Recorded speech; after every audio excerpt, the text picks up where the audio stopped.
Hey, it's Jim. Today we're looking at the Eunorau fat cargo trailer, a beast of a trailer, 39 pounds, 6.5 feet long, so it's doubling your length of your bike. But it's a real beefy built trailer from Eunorau. At the time I bought this, Eunorau didn't actually sell any bikes that fit this because you need to have a quick release rear axle to fit this on there. The trailer comes with two skewers, one for the width of a fat bike and a regular bike rear dropouts. There weren't many instructions, any instructions for putting this together, but I got it put together. It is a little, tough to move around just because and store because it is so big. But if you need the cargo space that this provides, and I'll put some dimensions here on the screen about the length, width, and depth of this. It is also rated at 110 pounds capacity. So I've used it for running around a few things. I used it for picking up a bike. There'll be a picture on the screen of that.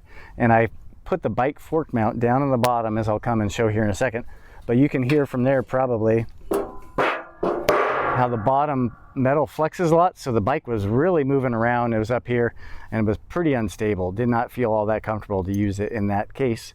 But we're going to throw a 50-pound weight in here and hook it on the back of the bike and run around and show you how it tracks. But hopefully this look at this trailer helps you out just to decide if it works for you, because a lot of these trailers you have no other way. You kind of think they might, but when you get them, they aren't quite what you expect. Like and subscribe. So here the front of the, what is this thing? The front of the trailer articulates side to side like this. And then it widens for the different dropouts, so you just can, and then you can adjust the tension of how that's moving right here.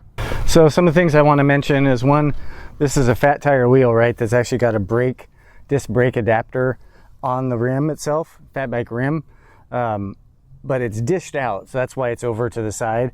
So it's not like particular to the trailer, it's more of a bike wheel. There's no way you can put a brake on this. There is a center shock here that is adjustable by simply turning this and pressing the spring. And see, for Rosie, you can see how that works there. She doesn't weigh enough to make it flex. Quick release rear wheel. The rear tire and wheel, it's a 20-inch by 4-inch wheel back here. I don't know if you can tell from here, the tubing's too large for most panniers, but you could use that overlapping style.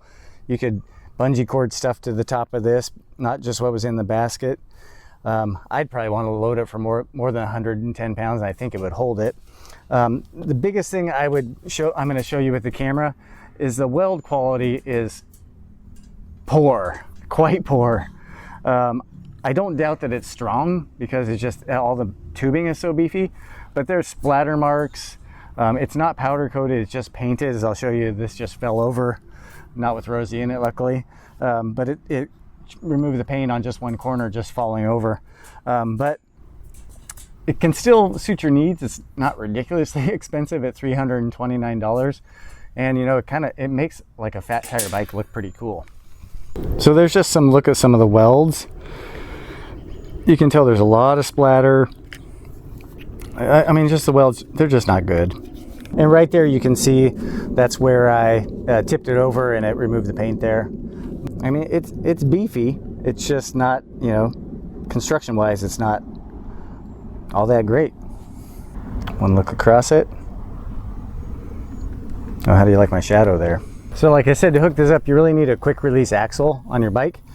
Now, this is the same M4 threads as standard rack attachment bolts. So if you have a bike that has access from the back side, you can actually take this end of both of these racks off and thread it onto the bolt coming in from the opposite side. I tried that.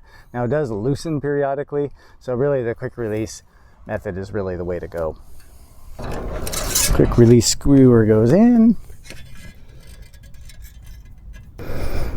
Okay, make sure you have that good and tight. And that way you can just have this at the ready. So if you really like this trailer, I'd leave this on your bike. Now I'm curious to see how well this is going to hang onto there, and we're going to try that right now. So hopefully the camera's focusing on this. The rack just has this simple mechanism where you just pull this and it locks around the ball end of that attachment point. This doesn't feel all that robust, and I'd be a little concerned trusting a lot of weight to this, and I might be inclined to just figure out some way to additionally hold this in place besides this small spring mechanism.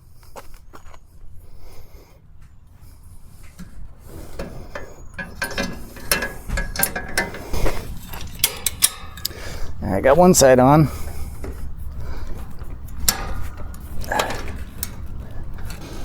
Well, we got a fail here. This actually won't fit on this rack. What we have here is we have some interference here between the bolt on the back side of this and the rack bolt, so it doesn't have enough space to drop over that. So I'll hook this up to another bike, but this is how it hooks up. It's not the easiest thing to manage, honestly. It's a little clumsy, but once you get it on there, it's not too bad.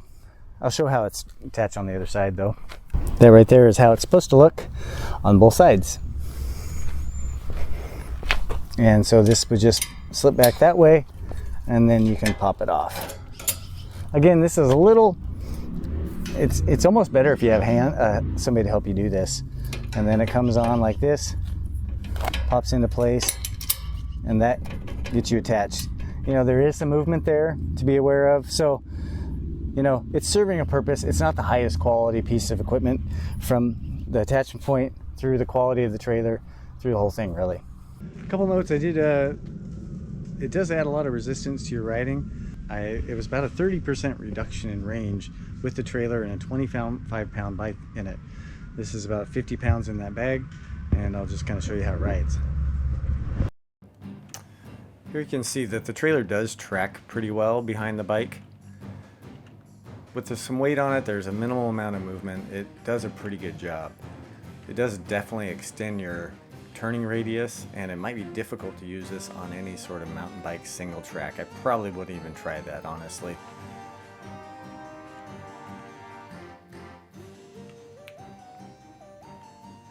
You do feel the weight back there. It adds quite a bit of resistance, and I noticed about a 30% reduction in my range with a 25-pound bike in there, so probably about a 30-pound total load. So if you're pushing the max weight capacity of this trailer, you're definitely going to notice it in your e-bike range, and you're definitely going to feel it back there.